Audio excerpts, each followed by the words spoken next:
കണ്ണൂരിലെ പോളിംഗ് ബൂത്തിൽ വോട്ടിന്റെ രഹസ്യ സ്വഭാവം കാറ്റിൽ പറത്തിയും തെരഞ്ഞെടുപ്പ് ചട്ടങ്ങളെ വെല്ലുവിളിച്ചും മുൻ KPCC അധ്യക്ഷൻ കെ സുധാകരൻ നടത്തിയ അധികാരാഹങ്കാരമാണ് പുറത്തുവരുന്നത്. തന്റെ അനുയായിയായ ജയന്ത് ദിനേശിനെ ബൂത്തിനുള്ളിലേക്ക് കൂടെ കൂട്ടിയാണ് സുധാകരൻ വോട്ട് ചെയ്യാനെത്തിയത്.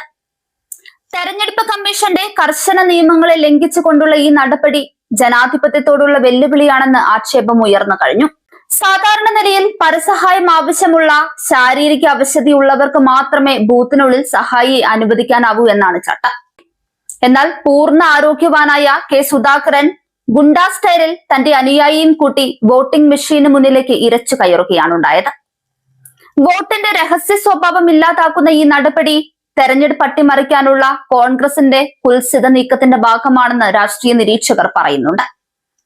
നിയമം എല്ലാവർക്കും ഒരുപോലെയാണെന്നിരിക്കെ സുധാകരന്റെ അനുയായി ജയന്ത് ദിനേശ് ബൂത്തിനുള്ളിലേക്ക് മൊബൈൽ ഫോൺ കൊണ്ടുപോവുകയും സുധാകരൻ വോട്ട് ചെയ്യുന്ന ദൃശ്യങ്ങൾ ചിത്രീകരിക്കുകയും ചെയ്തു.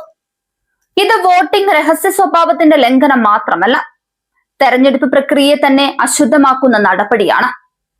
യുവമോർച്ച സംസ്ഥാന വൈസ് പ്രസിഡന്റ് കെ ഷിജിലാണ് ഈ ചട്ടലംഘനത്തിനെതിരെ കൃത്യമായ തെളിവുകൾ സഹിതം തെരഞ്ഞെടുപ്പ് കമ്മീഷന് പരാതി നൽകിയത്. ചട്ടലംഘനം കയ്യോടെ പിടിക്കപ്പെട്ടപ്പോൾ ചാനലുകാരാണ് വീഡിയോ എടുത്തതെന്ന വിചിത്രമായ ന്യായീകരണവുമായാണ് ജയന്ത് ദിനേശ് രംഗത്തെത്തിയത്. എന്നാൽ ബൂത്തിനകത്തേക്ക് ചാനലുകൾക്ക് പ്രവേശനമില്ലെന്നിരിക്കെ കൂടെയുള്ളയാൾ തന്നെയാവാം വീഡിയോ പകർത്തിയതെന്ന വാദവും തെളിഞ്ഞു. പോളിംഗ് ഉദ്യോഗസ്ഥരെ ഭയപ്പെടുത്തിയും സ്വാധീനിച്ചും കണ്ണൂരിൽ കോൺഗ്രസ് നടത്തുന്ന അഴിഞ്ഞാട്ടത്തിന്റെ തെളിവാണ് ഈ സംഭവം. പരാജയഭീതിയിൽ വിറളിപൂണ്ട കോൺഗ്രസ് വോട്ട് പിടിക്കാനായി ഏത് അധമ മാർഗവും സ്വീകരിക്കുമെന്നതിന്റെ തെളിവാണ് സുധാകരന്റെ ഈ ബൂത്ത് ആക്രമണം.